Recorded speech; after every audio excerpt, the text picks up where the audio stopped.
आज संडे है और आज मैं फिर आपके लिए लेकर आया हूं एक नया संडे कमेंट बॉक्स जिसमें आप पूछ सकते हैं अपना कोई यूनिक सवाल। तो आज का यह संडे कमेंट बॉक्स थोड़ा सा लेट है क्योंकि पिछली बार यह संडे कमेंट बॉक्स का प्रोग्राम नहीं हो पाया क्योंकि मेरी तबीयत थोड़ी सी ख़राब चल रही थी, इसीलिए माफ़ी चाहूँगा। तो नमस्कार दोस्तों, मैं हूं लीला सिंह और आप देख रहे हैं यूट्यूब चैनल अलाइनमेंट गुरु। तो आइए दोस्तों शुरू करते हैं आज का कमेंट बॉक्स। और आज का पहला कमेंट लिखने वाले हैं अमन मंजोली और ये लिखते हैं, सर मेरे पास स्विफ्ट BDI कार है। इस कार के पीछे टायर बाहर से ज़्यादा घिस रहे हैं और लेफ़्ट का थोड़ा ओवर घिस रहा है और राइट का थोड़ा कम।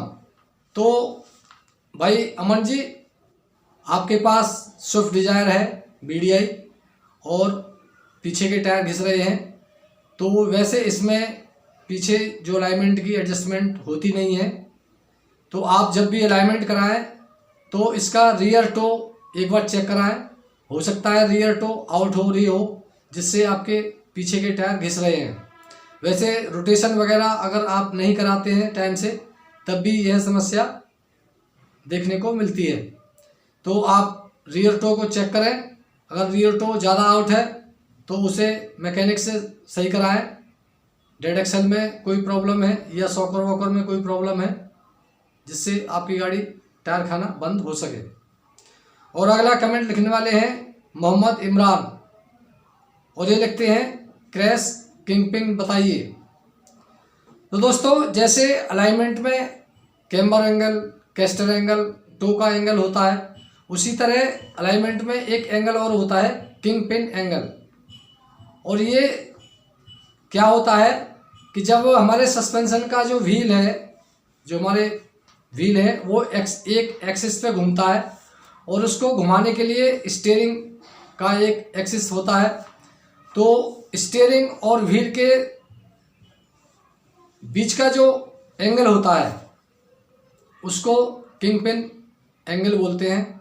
जैसे अगर इसका किंगपिन एंगल थोड़ा ज़्यादा है तो उसको हमें सही तरह से व्हील को आराम से घुमाने के लिए, जिससे स्टीयरिंग पर ज़्यादा जोर न लगाना पड़े, उसके लिए हमें थोड़ा कैम्बर को एडजस्ट करना पड़ता है। थोड़ा कैम्बर को प्लस में करना पड़ता है जिससे उसका एंगल कम हो जाता है, जिससे हमें फोर्स कम लगानी पड़ती है स्टीयरिंग पर। और अगला कमेंट लिखने वाले हैं सईद खान और ये लिखते हैं, सर स्टीयरिंग एंगल सेंसर के बारे में जानकारी दो। अलाइनमेंट में स्टीयरिंग को सीधा करने का सही तरीका बताओ ताकि स्टीयरिंग एंगल आउट ना हो।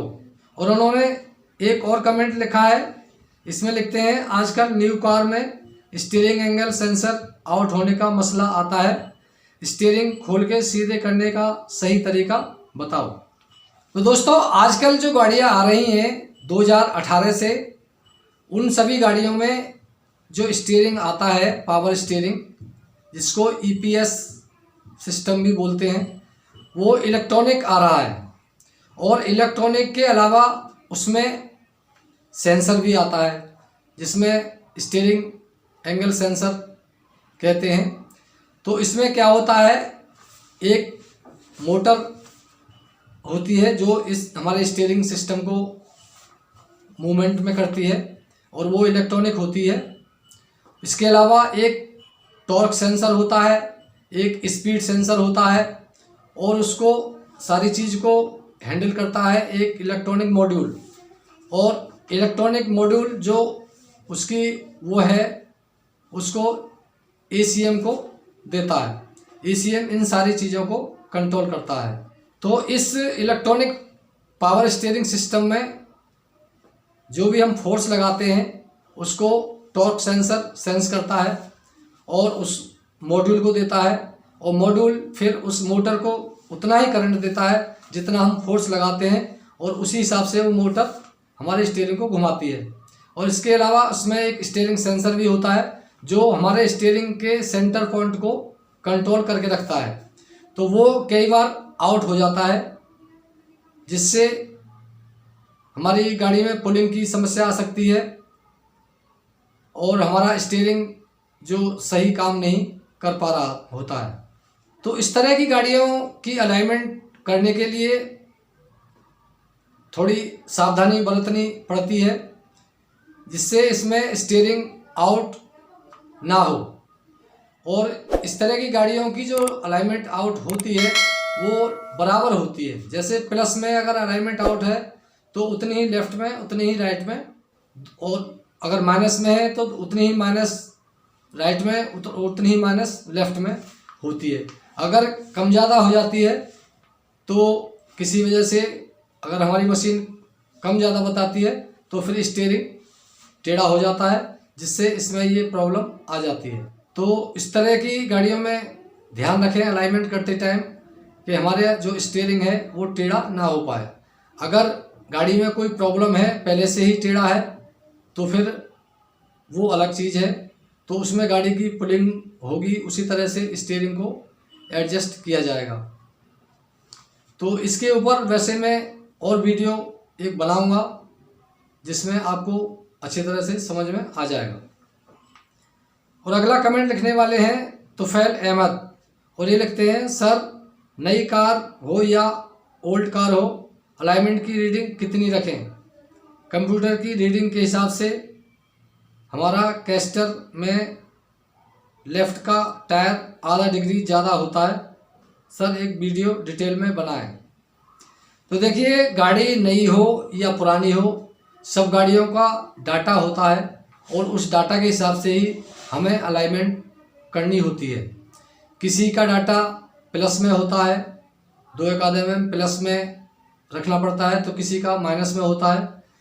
तो गाड़ी नई हो या पुरानी हो, वो डाटा के हिसाब से ही हमें अलाइनमेंट करनी होती है।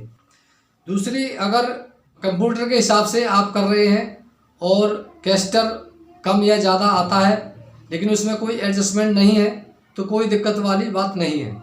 अगर एडजस्टमेंट है तो हम उसमें कैस्टर की एडजस्टमेंट कर सकते हैं। वैसे आधा डिग्री से कोई फ़र्क नहीं पड़ता, थोड़ा सा इधर हो या उधर हो, इतना उसकी टॉलरेंस होती है, उतना चल जाता है। और अगला कमेंट लिखने वाले हैं चंचल स्वामी, और ये लिखते हैं, मेरे पास ओल्ड मॉडल डिजायर टॉर है, वह अंदर से टायर खा रही है, इसका क्या इलाज है? तो स्वामी जी, आपकी ओल्ड मॉडल डिजायर है और आगे के टायर अंदर से खा रही है तो अलाइनमेंट आउट हो सकता है। और अलाइनमेंट अंदर से टायर खा रही है, इसका मतलब आपकी गाड़ी की जो अलाइनमेंट है वो यानी माइनस में आउट है, जिससे वो अंदर से टायर खा रही है। इसके अलावा आप अपनी गाड़ी का सस्पेंशन भी चेक कराएं, हो सकता है सस्पेंशन में भी कोई प्रॉब्लम हो जिससे अलाइनमेंट भी अपना सही काम नहीं कर रहा हो। तो आप अपनी गाड़ी का सस्पेंशन चेक कराएं और फिर उसके बाद अलाइनमेंट ज़रूर कराएं। और अगला कमेंट लिखने वाले हैं GTL ब्लॉक, और ये लिखते हैं, सर मेरे पास MG हेक्टेयर है, सब टायर नए हैं, जब मैं quickly 3rd gear to 4th gear speed 60 से 80, फ्रंट लेफ्ट टायर बबलिंग होता है, प्लीज़ सजेशन सर। तो देखिए सर, आपके पास MG हेक्टेयर है, नए टायर हैं और गाड़ी फिर भी बबलिंग कर रही है। आगे क्या आप व्हील चेक कराएं, हो सकता है रिम कहीं से बेंड हो गया हो या टायर में कोई प्रॉब्लम आ गई हो, टायर में बल्ज आ गया हो या कोई और प्रॉब्लम हो, तो आप एक बार अलाइनमेंट बैलेंसिंग कराएं। और इसके अलावा अगर आपने कहीं गलती से टायरों में एंटी पंचर सीलेंट होता है वो तो नहीं डलवा रखा है, कई बार हम जो केमिकल होता है पंचर वाला वो डलवा देते हैं, जिससे गाड़ी के टायरों में बबलिंग बन जाती है। तो आप एक बार बैलेंसिंग चेक कराएं और बैलेंसिंग में ये सब पता लग जाएगा कि रिम ख़राब है, टायर ख़राब है, क्या प्रॉब्लम है। तो ये दोस्तों आज के कुछ कमेंट थे जिनका मैंने रिप्लाई दिया।